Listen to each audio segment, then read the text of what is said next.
This is Fall Start, a college football podcast for everyone and everyone else. I'm John Buhler, staff writer, fansided.com. I'm joined today by a man who saw somebody get Florida State back in good graces after losing to Duke, who saw Kansas State get back in good graces after losing to BYU, but remains to be seen how cursed Nebraska is. Are you ready for the corn? Cody Williams, content director, fansided.com. How the hell are you? Certainly not ready for the corn in that capacity. I can tell you that right now. No, definitely not. But man, I'm doing good. It was an exciting day in college football, despite being a pretty damn ugly day in college football. Honestly, like I'm not sure anyone like played particularly well, but we saw a lot of clawing and scratching, which I mean, as a college football fan, you love to see it. Yeah, there's a few teams I think played well this week. I think Oregon played pretty well on Friday Yeah. night. Purdue is just snake bitten to hell. I don't know what the hell is going on there in West Lafayette. I thought Notre Dame played pretty good after Georgia Tech got up against them, but really outside of that, I mean, you look across the board. Indiana played great. Yeah, sorry, but How dare you disrespect Coach Sig, who just came out there and just laid an ass whooping on Nebraska, baby. and that ass whipping made you buy a shirt, and I can't wait for you to wear it. That's right, for sure. But yes, figure out who's going to be in the 12-team playoff this week is going to be really difficult. Someone's going to be upset, which is great, and that's what we love about this sport. 100%, dude. It's getting more and more difficult by the week, and we're gonna unpack some of that. It's 3 yards and a cloud of punt, and so that means we start first down. We're running, and we're gonna start with kind of reacting to what the game we just finished watching. Georgia, Texas. Your Bulldogs go into Austin and kind of just lay a hurting on Texas, if we're being honest. But that leaves us with like five one-loss teams in the ACC that we're running with because they're kind of the five one-loss teams that you really don't want to see right now. And that's Georgia, obviously, based on what we just saw. Even with losing, I'm still putting Texas in that equation. And then we have Tennessee, who went and beat Alabama in Neyland Stadium tonight or this afternoon, whichever you would prefer. It was this afternoon for me. Yeah. And then LSU and Texas A&M, who both got two wins today as well. So like these teams are playing. They're playing motivated football, I think is the best way to say it. It's not always pretty. God knows I don't like watching Connor Wegman and Texas A&M play No. football. But you know what they're doing? They're winning football games. And that's all you can really ask for. I'm pretty sure we're going to be reacting to Connor Wegman, and that's probably going to be the game that we'll be Hmm. doing it next week. I'm going to try to be here. I'm going to try my best to be here. Okay. I may be a little more loose, but it's Connor Wegman, man. That's what happens. But it's got to be LSU A&M is the primetime game next week Hmm. because otherwise it's Mizzou, Alabama. I don't think anybody wants that. More importantly, Mizzou is not in that list because nobody cares. Nobody likes that team. Keep it, they beat No, dude. Auburn. Auburn I mean, sucks. I'll say this. Shouts to Brady Cook for Oh getting yeah, hell hurt, yeah. going to the hospital, getting an MRI and saying, F that, I'm going back, and then going back in Como and going back on the field and leading Mizzou to a win. Like, love that. That's football guy mentality. Unfortunately, his team sucks. So I'm not really, talking about them right now. Pitched this about Auburn with that loss. I think they're what 2-5 now. They may not win another game for the rest of the year. I think they got to Mhm. play. They got to play Alabama, the Iron Bowl. They got to play at Kentucky. ULM's like 5-1, so that's tough. And then they ULM might got be better than Kentucky, quite yeah. frankly. Like, I think they got A&M on the schedule too, and they got like one other game. I'm blanking on it, but like yeah, Auburn might be the wrong kind of driving school. yeah, yeah, 2-10, cross-handed, baby. Oh yeah, but it's after last week, I'm like, I felt really confident. I felt really good about where every team stood. This week just basically took it and spit on its head. I have no idea. Georgia's probably going to be ranked number 2 or 3 in the AP Mhm. poll come 2 p.m. Eastern, 2 Mountain tomorrow, noon Mountain tomorrow, high Yes, noon on sir. Mountain time. Yeah, that's it. High noon, baby. Um, Oregon's going to be number 1. Georgia's got a great defense. If you would have told me Carson Beck threw 3 interceptions and no touchdowns, and we won by 15 points in Austin, I'm like, I wouldn't believe you. He No, was I mean, no. he was good. No, Carson Beck was not the reason they won this game, but I mean, that's honestly why I'm higher on Georgia because I thought that, looking back at the Alabama game, the thing that shocked me the most was how on their heels Georgia's defense got because like this is a unit that it may not be up to the level of like the Jalen Carter, Jordan Davis units that we saw a few years ago, but like it's close to there. Like it is supposed to be an elite unit, and they did not look like it in that first half of that Alabama game. In the second half, yeah, they showed a little bit of that, but then we watched them. We watched Mississippi State hang 31 on them last week, which. If you listen to Kirby Smart's post game comments after Yeah. tonight, he was still pissed about a week later. So, I still think that that's something that they're coaching up. But we saw the ceiling of this defense tonight, I think. Like, that's one of the best offensive lines in the country in Texas, and they gave them fits the entire night. Like Quinn Ewers or Arch Manning, which, you can question that decision from Sark to put Arch Manning in. I'm not sure that's what I would have done in that situation, but it is like Georgia's defense had Sark and had that entire offense reeling for long stretches of the game, particularly in the first half. And then after Texas kind of threw a few haymakers, they got back on their like they kind of got their footing back and like didn't let Texas have any breathing room towards the end of the game. Yeah, Jalen Walker had a day. Michael Williams didn't play a lot, but when he was out there, he was impactful. Mhm. There were a lot of picks that like what I that both teams threw should have been even Mhm. more. Terribly officiated game on both sides. My gosh. Oh my God, I've never seen it. They literally did the rain the infield fly rule on Georgia. So I get like the worst part of it. Chipper Jones's final game for the Braves, and then they literally overturned it because it was so bad. It was a terrible call to begin with, but like you can't overturn that. But I get it. It's fine. Yeah, they think Texas scored only on plays where Georgia or the referees gave him the ball. Yeah. And like, I mean, it was poorly officiated both sides, like you said. Like, I don't think like that call is the shining example of it. I do wonder, to somewhat give the refs the benefit of the doubt. I wonder if they were going to discuss it and then Texas fans started throwing beer cans and water bottles on the field. And so like they had to stop discussing it to go handle that mess and then got back to discussing it. But like the optics at the end of it looked terrible. So like the end result doesn't really change that much. Two targeting calls. Jackson and Aguero are both out for the first half of Florida, so they get to have a little bit of a longer fall break, if you will. So congratulations to them. Hopefully they don't enjoy the cocktail party too much because of that. Just don't drive in Jacksonville. That's all I ask. Hey man, there was an F1 race in Austin this weekend, so fitting that Georgia got the dub. Definitely. I don't think there's a good quarterback in this draft class. Like, I don't see it with anybody. It's like really, Honestly, it might be. It might be Gabriel. Gabriel's the best I think I've seen most consistently. I really hate to say it, but it might be him or Ward. I mean, I hate to say it too, but I think it might be Shador. Like, it legitimately might be Yeah. Shador Sanders because like Colorado went out and they beat the brakes off of Arizona today. That's not a game we were really planning to talk about, but like Shador Sanders is playing a very high level of football right now. The other one I'm going to throw out there, our boy Garrett Nussmeier, who continues to sling that thing down in Baton Rouge. Like he's putting in the work. But to these teams, okay, so we've got again Georgia, Texas, Tennessee, LSU, and Texas A&M. Of those five, who do you think like we're high on where they are right now and what they're doing, and obviously what they're doing coming out of this week? But I'll ask it to you this way. Which one of those teams do you have the least amount of faith in? And basically, like, which one do you think of that pack is probably going to drop out of like the playoff picture? Tennessee. It's not close. Okay. That's because there were moments there that I saw with Nico where it's like, okay, Orlovsky's like, yeah, he just keeps throwing it deep. He just keeps doing it. It's gonna be fine. But I'm like, I literally called him Nico Uiagalelei in the first half of the Mhm. game. I'm like, this isn't good. There's no way this is good. Tennessee can't be like scoreless in the first half of games Mhm. and expect to win.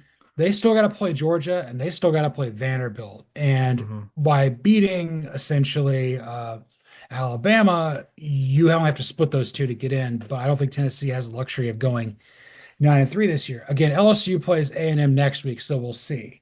Then Texas plays A&M at the end of the season.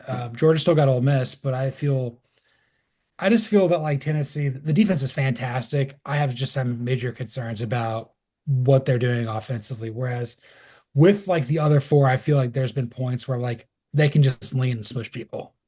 So I'm torn between Tennessee and A&M on that question because honestly, and God knows this is not where I thought I'd end up at week 8 of the season, but like Tennessee and Texas A&M are very similar to me. Like I don't Yeah. trust either quarterback. I think both run games are quite solid. Like I like Le'Veon Moss, I like Dylan Sampson a lot, and I think both these defenses are fantastic. So like they're very much mirror images to me, and I think Texas A&M has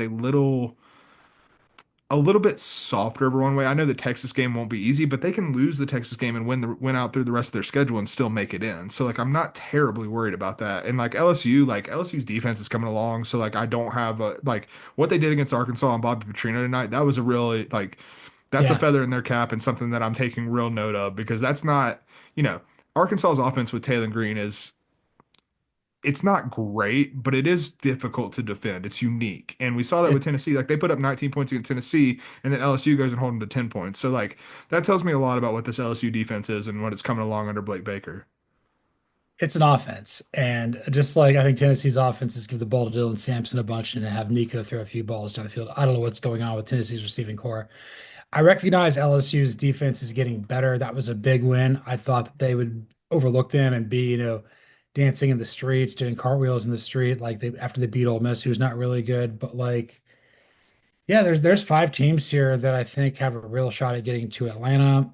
I don't know how you feel about Alabama or Ole Miss beyond that. I don't think Mm, Mizzou's got a shot. I think it's probably one of these five teams. So yeah. I guess I'll ask you this before we move on to the next what I'm gonna run with.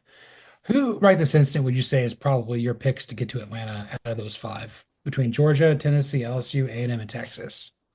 I honestly think we're gonna see a rematch of what we saw tonight, quite frankly. Like I think these are the two I think that with Texas, I'm not so down on them this game. Do I have more questions? Yes, because we talked about it going into it. Like this was the toughest test Texas has faced by far so this season.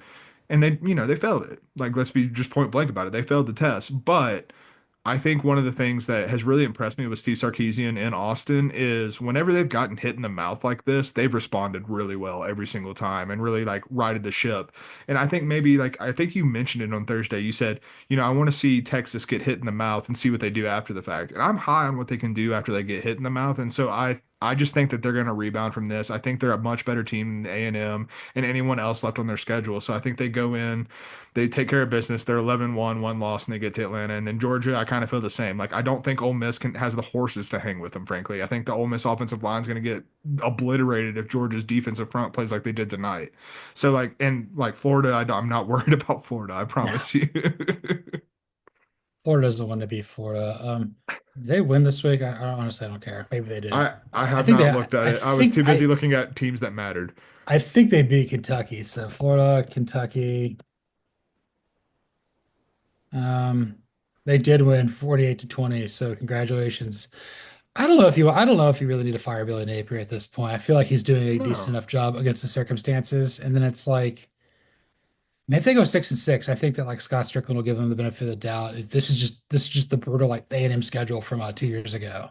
Yeah, no. I mean, like Billy Napier has done a much better job with this roster than I expected him to. Because I'm still not very high on the roster, quite frankly. Like I don't No, think this is a very talented team. But, Graham Mertz goes down, you get DJ Lagway out there, and you go and you hang 48 on a good Kentucky defense. Like that tells me that this team is not like quit on Billy Napier. And if this team hasn't quit on Billy Napier, you probably shouldn't either. that's kind of where I'm at right here. To answer the question I asked you, I think it's Georgia and Texas again, probably rematch.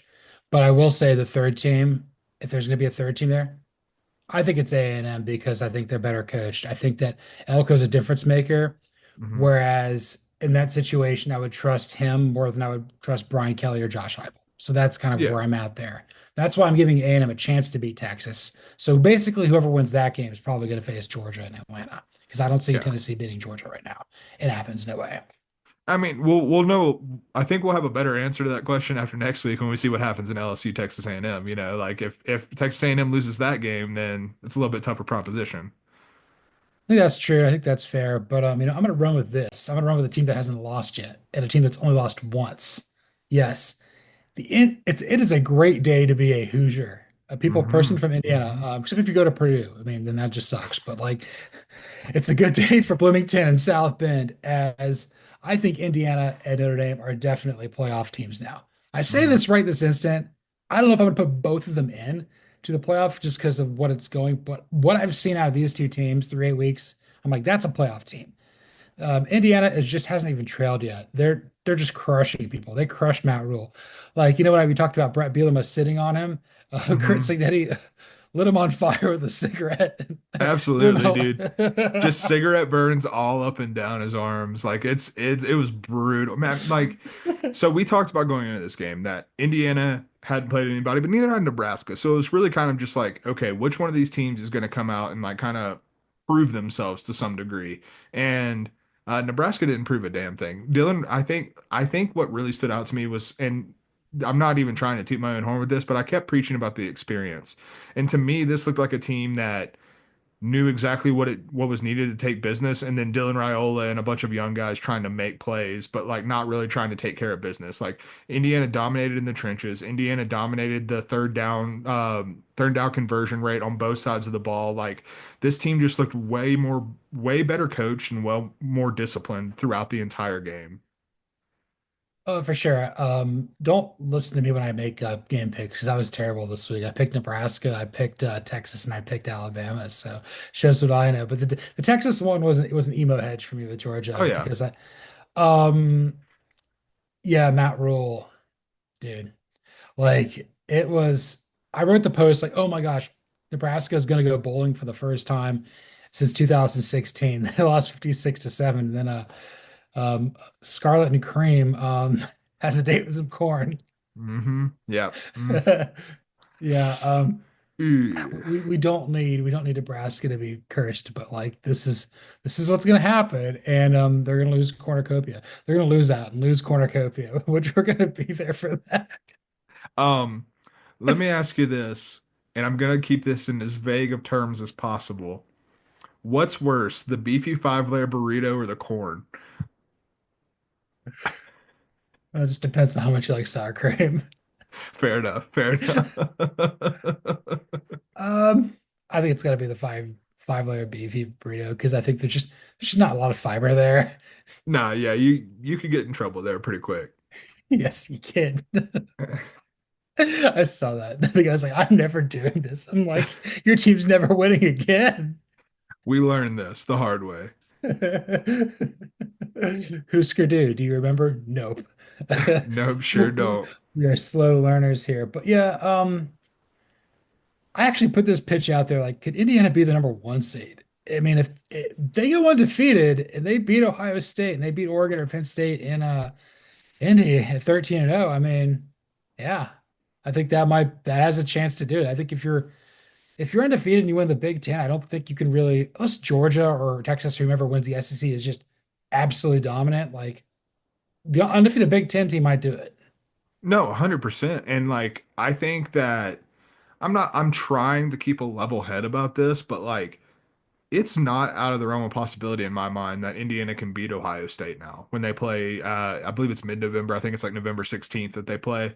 But I can't like that's not out of the realm of possibility. Like, yes, Ohio State is obviously far more talented, but I think they're far more talented than Oregon, and we watched them lose. And I think the big mitigating factor is Ryan Day in big games is just like he turtles up. He doesn't have that dog mentality when it comes to like coaching and like winning like I think it is a coaching disadvantage for Ohio State in that game because we've seen this Indiana team. They are incredibly well coached. Like you have a staff with Kurt Cignetti, a team that is believing in him and his staff. And I just think that there is a world where Ryan Day gets outcoached and Ohio State gets clipped in that game. Am I going to predict it? Probably not. But like it is far more of a realistic possibility than I thought it was going to be after what I saw today because I would argue that Nebraska probably has better athletes on the field and it then they almost won by 50. So like that coaching matters a lot in college football. And I think Indiana might have like a top five head coach in the country on their sidelines right now. Definitely. I guess I got to bring up 2 points here just while it's on my mind. Hopefully, I don't forget in mid-sentence because that might happen because it's that late in the night. But I think when I was writing about like Matt Rule being humbled in this loss, I'm saying, what's the worst thing you've ever seen in a rental parking lot? Multiply it by five, and that's what this was. Yep. 100%. Hey, Bubba. Yes, sir. But anyway, with Kurt Cignetti, we'll probably talk about this here in the next segment when we do pass. But like Kurt Cignetti does not have much of a buyout. Like he can be poached. It comes down to if Mark Cuban or Indiana wants to pay him. And you think like, oh, he's not going to leave. He's like 63 or whatever. I'm like, well, he left IUP, he left Elon, and he left JMU. He could leave you. Hmm. And it's just like, I don't want it to happen, but like what he's doing is, I don't think I can really compare it to anything I've seen like in my 10 years doing this professionally. I don't think there's anything close. No, I mean the dude just wins. Like honestly, before today, like or maybe before this season, but like Kalen DeBoer would have been like the only like reasonable comparison. You know what I mean? Like Yeah. just winning at every stop and having success at every stop that you've had. Maybe Jamie Chadwell, like is like the lower level version. Like we haven't seen him at the P4 level yet, but like Jamie Chadwell is kind of on that trajectory right now. But like, yeah, to just continuously just do this and do it immediately. Like I think that's the thing that really stands out is like there's no like grace period or waiting period for this. He just comes in and he just makes it happen. Like Brian Kelly's pretty close, but even then there is like an adjusting period and he usually Mhm. wins pretty quickly, but not like immediately. It's insane. Yeah, no, it's ridiculous. And then like on the flip side of this, like we have Notre Dame, who you also mentioned is like a college football playoff lock. They went and they handled business against Georgia Tech. And like since the Northern Illinois loss, they've just handled business. Like they've only had one win that was by not by double digits. That was the Louisville game. Louisville, we saw today, is a damn good team. Like they're not, I don't think they're as good as they were a year ago, but they're still No. damn good. And like talk about coaching advantages, like Jeff Brom is a great head coach. And so like I think that Notre Dame is just taking care of business. Their schedule is not difficult. Like, yes, they have Army and Navy who are great stories right now, but Notre Dame is going to be able to beat Army and Navy. I'm sorry. Like, they just are. Like, they have the athletes to be able to contain them. And then, the season finale against USC doesn't look God. like anything anymore at this No. point. So like they That's have gonna a be very clear path to 11-1 with a win over Texas A&M and a win, likely a win over Army and a win over Navy. Like those are three signature wins. A win over Louisville that is nice for them as well. Like that's a very clear-cut playoff team if they don't slip up again. Which going back to coaching, I said this about Marcus Freeman after the Northern Illinois loss. The one thing I can say about him is that he's gonna lose one of those games for sure, but he's not gonna lose two, and that's a big thing in this scenario. yes. Marcus Freeman, he's got out of his system. He's got the Marcus Freeman threw up on himself game out of his system. And I was thinking about this with Kurt Signetti. It's like he's showing football what it's about in Indiana, winning much quicker than even Peyton Manning did. Yeah, for sure. Yeah, not setting the single season record for interceptions. Like I definitely had Notre Dame in the playoff last week. Obviously, you were not available for when we did this on Monday. I mean, I want to put them both in there, Notre Dame and Indiana. Like they're really close. In fact, whatever is not there, like is going to be probably 13. It's Yeah, that's kind of Indiana's 13 or probably 14. 13 for me right now. Like that's probably it's like we're splitting hairs at this point. Yeah, I know. It's just like it's like I really wanted to remove Tennessee from the equation, but they won, so they got to be like 11 or something. Hey, we get to remove at least for me, I'm removing Alabama from the equation, so Yeah, that helps a little that's bit. that's cool. Yeah, that was yeah, people are down. The Gumps are down bad, dude. Dude, Private Gump, not feeling great right now. I mean, Gump got shot in the ass. That's kind of what it feels like to be a Bama fan right now. I, ne- I never saw a dime of that $1 million, I swear. But speaking of feeling like he got shot in the ass, let's go to our pass for the week, which is three head coaches who we're definitely passing on their futures because Brent Venables, Lincoln Riley, and Sharon Moore, you ain't it. You just No. ain't it, man. Like I don't know what else to say. Like I think okay, let me ask it to you. We'll start the discussion like this. Of these three coaches who obviously all lost today, which of the three do you think was the worst loss? Um, I don't think it's Michigan. I kind of felt that Illinois was going to win that game. I think Hmm. Brett Bielema, it just kind of basically shows what good coaching looks like in the Hmm. Big Ten. I just kind of feel that he just doesn't have, he's trying to like light a fire with wet logs. So Yeah. I'm removing him from the equation there. You got to flip a coin here with honestly with Brent Venables and Lincoln Riley, but honestly, I just USC blew up the Pac-12 for this, and you lost Yeah, to Maryland in a game that I couldn't believe. And also the fact that like South Carolina is pretty good. Like South Carolina might actually be the best team that doesn't go to bowl this year, or they might. So I mean, at least you're going up against a really high-end head coach. Mike Loxley's pretty good too. Also, they both got the Mayo baths. It's real.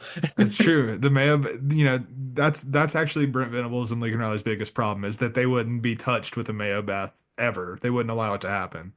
Where are you leaning? Was it who was it worse for any of those? No, it's Lincoln to me because I think that not only do I think South Carolina is just a better team than Maryland. Like if you put South Carolina and Maryland up on the field, I guarantee you South Carolina would win that game. Like just Yeah. point blank and period.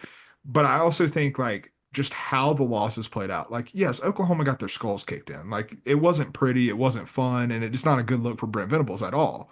But it's a lot worse look to look like the dominant team for 30 minutes and then just S the bed. I almost cursed, but yeah, just Yeah. S the bed all over the place. Like I think like it to me with Brent Venables, it looked like it was an indictment of the program that he is building. With Lincoln Riley, it looked like an indictment of him as a head coach, like him as an in-game head coach, which I think is way more damning because that's supposed to be his MO. That's supposed to be what he is good at. And the offense didn't have it when they needed it. The defense, again, S the bed when it mattered the most. And like that, to me, that's far more problematic.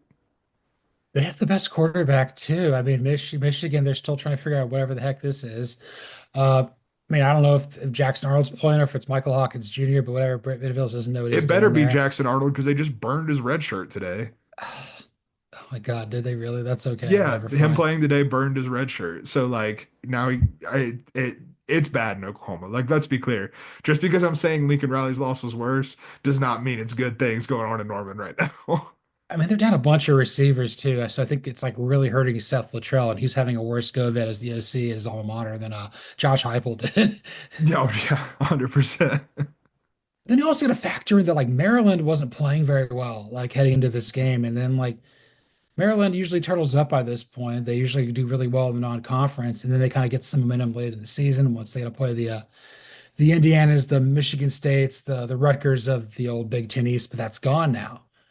But like Lindale White literally asked for Lincoln Riley to get tarmacked like Lane Kiffin. Like he Yeah, literally just straight up said that's that. tough. That's tough, dude. That's super tough. And then the other thing, even though Joe Castiglione made a Job Bluth huge mistake for giving Brent Venables all that money, he did. Like he was like saying, okay, ride this out. I think Santa Ono or Manuel did it with Santa Ono's blessing to give him that contract there with Sherrod Moore. Jen Cohen didn't hire Lincoln Riley. That was a Mike Yep. Bohn thing. And I don't care what his buyout is. Like just have George Lucas buy him out. He's got all the Star Wars money in the world. Just do That's right. Shouts to Lucasfilm, just printing money, even though everyone's angry about it all the time. But yeah, like it. I mean, that's a really good point, is that like, you know, I truly don't think Brent Venables is the guy to get this done, even if you do write it out. But it does feel like they went into the season at least having some inclination that something like this could be coming. Perhaps not this bad, but something not so pretty in their first year in the SEC. And then Sharon Moore, with everything that was left in the wake of Jim Harbaugh, with all that they lost, I don't think that there's any way that the Michigan administration didn't see this coming, like to some degree, because like again, the Michigan defense is still playing well. It's just like, what is Sharon Moore, an offensive head coach, supposed to do when you can't run an offense? You cannot run a functional offense based on what you have at quarterback. And like, yes, it's partially on him for not going out and addressing that, but also like one thing I feel like we don't discuss enough is like Michigan is a hard place to get transfers into, quite frankly. Like, I mean, it's like, it's the same problems that Notre Dame, Vanderbilt, Stanford, these schools have. Like, it is an academic institution. It is very hard to get transfers in there, ones that can, you can get into school, frankly. So, like, that is a tough spot for them to be in. Although, you look at someone and you wonder, like, okay, could you not gotten like a Curtis Rourke coming from Ohio, in Good there or school, something like, yeah. yeah, like Yeah. another good school. Like, and seeing what Kurt Cignetti's able to do with him in Indiana. I mean, there are questions to still be had about Sherrod Moore and whether or not he is a good head coach, but like it feels like they have at least some grace period built into the deals that they sign. Whereas Lincoln Riley, that again, Jen Cohen did not hire him, and Jen Cohen, I'm sure, is under immense amount of pressure to win football games as they move to the Big Ten, as the like you said, as they orchestrated blowing up the Pac-12. That puts a lot of pressure on you, and Lincoln Riley is not just not getting that done; he's falling on his face in a pile of mud. No question. So go back to Brent Venables. So I listed like five replacements for him, and I had Cignetti as one of them. I felt like, well, he could leave for them. I think I had him like third. And the number one thing I had was Lane Kiffin, just because like, okay, if you could basically beat Florida in an arms race, essentially, there's a head coach out there that could actually fix all three of these teams, and this dude's about to get paid. That's Matt Campbell. Yeah, oh yeah, Matt. And you know what? I actually thought of a kind of a harebrained idea today. They won, which was, one of my picks that I missed, but Lance Leipold at Kansas. Because I do wonder if we've seen Kansas's ceiling right now, and Lance Leipold needs to get out of Dodge before his star starts to fade a little bit. And Lance Leipold's another guy that everywhere he's gone, we've seen success follow. And you talk about Signetti, like Lance Leipold might actually be the closest example that we have of that, Yeah. quite frankly. But now we're seeing that kind of wear off because at the end of the day, you're still at Kansas. And like there's only so much you can do for sustained periods of time. And so like I wonder if one of these bigger programs could look and try to poach him at this point. I know the buyout is a little more expensive for sure, but Matt Campbell's buyout's not cheap at this point either. No, it's not. I think that Lance Leipold's more likely to go because I don't feel like he's like as AD dependent as Matt Campbell might be with Jimmy Pollard or Josh Heupel is with Danny White. Like if you bring them both as a package deal, that's where USC is screwed up. It's like you have a new AD, whereas like maybe Michigan's like, you know what, we're done with Ward Manuel, or like Joe Castiglione, you're basically an athletic dictator, not a director, so you need to go, bud. Yeah. Get out of here. I'm gonna start using Oh, that writing now. That was I can't. You were like dealing with some across the pond NC State podcast issues at that point, and I'm like, dude, this contract is so stupid. I can't believe this. I can't believe they gave Brent Venables that money. I mean, I guess, when you got to pay a head coach who hasn't won anything yet, you have to do it or something. I don't know. Yes, I mean it's all about credit card payments. It's all about punting. It's all about punting in the end. Yeah, we're gonna finish the show up here today with some punts. This is more like hold or pause or I don't know yet. I'm gonna punt on who's gonna win the ACC and the Big 12 because after this weekend, I have more questions than answers. Yeah, I will say I feel a little more strongly about this in the Big 12 than I do the ACC. I'm getting more and more confident in Clemson in the ACC. But I understand why they're included in this because Miami's still undefeated.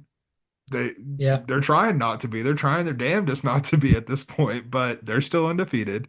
SMU looks like a different football team since they've gone to Kevin Jennings at quarterback. They're just beating the brakes off of everyone they play. Travel across the country to Stanford doesn't matter. We're going to score three explosive touchdowns in the first quarter and just put the game out of reach within the first 15 minutes. You have Pitt, who still hasn't lost yet. We don't know I don't think we know what Pitt is at this point. We'll find out on Thursday night when they play Syracuse, which should be a really fun game. I'm excited for that one. But like, I understand why they're in there, but I do think that since the Georgia game, Clemson has, at least in my eyes, somewhat separated themselves. In the Big 12, ain't no one doing a damn bit of separating, brother. They're all like the same. it's like I want to believe it's Clemson. I'll probably have Clemson again in the top four.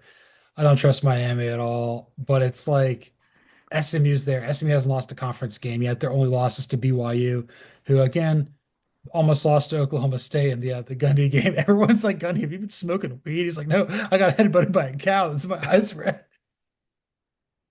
Let me live, brother.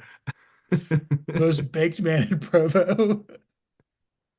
Oh my God. Did you see Alex Kirshner's tweet about the game-winning touchdown? No, I did not. So the obviously BYU scored with 10 seconds left to win that game, and the receiver juked out three defensive backs, and Alex Kirshner said, "Juking those three DBs like alcohol, coffee, and premarital sex."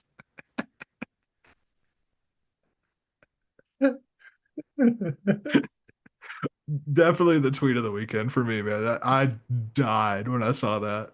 It's like that BYU basketball player. Like, what the frick? You freaking kidding me? Shut the frick up.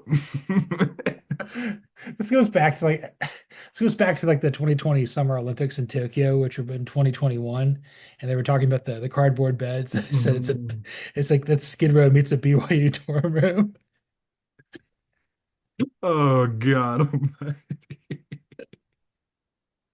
But no, I mean, so to the point with BYU though, we've seen all these contenders in the Big 12 look flawed to this point. Like we watched Iowa State tonight almost lose to UCF. Morocco Becht, yeah, he scored the game-winning touchdown, totaled 3 touchdowns, but he played poorly. Like I think he barely completed 50% of his passes, if he even got there, threw 2 picks. Like did not look good against the UCF defense that, frankly, I didn't think was capable of that. Um, No. we watched BYU almost lose to an Oklahoma State team that looked is now 0-4 in the conference. So like that's what we're dealing with. We've seen Kansas State get their skulls kicked in already this season. So like I, all of these teams have shown that they are high variance, and it's like I feel like we're back in the old Big 12 where it's like, okay, who's going to meet Texas or Oklahoma in the Big 12 championship game? Except now Texas and Oklahoma aren't there anymore.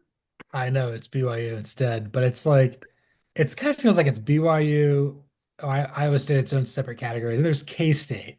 And it Mhm. was supposed to be Texas Tech, but they lost to the recruiting battle and the too much zen for Joey McGuire couldn't shake hands. Baron Morton, yeah, Morton Salt, yeah. North And Saw, baby. then you were absolutely right with Sam Levitt being out for Arizona State. Sorsby was just too much with the Bearcats. Cincinnati's still technically in it, so Cincinnati's like keeping it alive too. But again, I think they lost like Texas Tech or something. I don't really remember, but like the Texas Tech lost to Baylor. Maybe Dave Aranda keeps his job. I don't know. The Big 12 is wild. I don't really know what's going on there. I do feel pretty confident that it's going to be either BYU. I feel pretty confident that either BYU or Iowa State is going to get to Arlington, possibly both, but at least one of them is going to get there. I will say the one team, and again, I feel like I'm being like a homer for them, which I shouldn't be, and I'm not. Let me clarify that. But I can't, I'm still curious what Colorado is capable of. They're still only a one-loss team in the conference. And let me read you off the rest of their schedule because it's a little interesting given the context of what we're talking about here. They host Cincinnati, so getting that Cincinnati game at home, I think, is really big because they have played better at Boulder than they have on the road for the most part this season. They go on the road to Texas Tech, who we've seen is a beatable team. Like Texas Tech is better than we thought, but they're not a great football team by any stretch of the imagination. They get Utah in Boulder. Utah is currently losing to TCU right now on the TV that I'm watching right here. So I do not have faith in Utah at this point. If you can lose to TCU, you can lose to any damn body. Go on the road to play Kansas, and then you host Oklahoma State. There's a world where Colorado is 10-2 with one loss in the Big 12, which could get them to the Big 12 championship game. And then you also got to factor they need K-State to lose, and K-State's got to finish the year with Farmageddon. I was also Hmm. thinking about this. I don't know if you realize this. So they Iowa State, K-State finished the regular season, and then they play Dublin to start next year. Love it. Absolutely love it. Oh my gosh, yeah. Got anything else to add? I feel like we could probably just I'm eat some Chinese food and go to bed. I don't know what the heck's going on anymore. I need to hydrate. Georgia, Texas got me a little dehydrated because I was just busy doing other stuff and not drinking water. So I need to go hydrate, need to get this podcast up. But yeah, I think we can call it, man. I think it's been a long day and I'm sure we'll have more coherent thoughts on Monday. For sure, that's just what happens when it's 3 yards and a cloud of punt. Yeah, you go somewhere you don't, or you win or you lose, but you tried, and that's what we did here today. That's right. I just blacked out what I even say. It was words, man. I don't know. Yeah. Speaking of words, you can follow me, John Buhler, on Twitter or the X at Buhler118. You can follow Cody Williams at the Sizzle20. You can follow the show at CFB False Start. Like, rate, listen, subscribe, review on Apple, Spotify, YouTube, anywhere there's podcasts. If you subscribe and on the YouTube channel, let us know. We'll give you a shout out. We'll answer your questions. Love fan engagement here. Be sure to leave a 5-star review on Apple because that's really good for growing that sort of podcast venture. Spotify, yeah, I like it too. Why not? Like everything. This is a great show. I like it. I think I like you fans, and I like the fact that Georgia won, man. Yeah, let's Dude, go. shouts to you, man. You know what I like? I like the fact that North Carolina didn't lose today. uh, I don't know if North Carolina would have hit him with the horns down, but this is false start.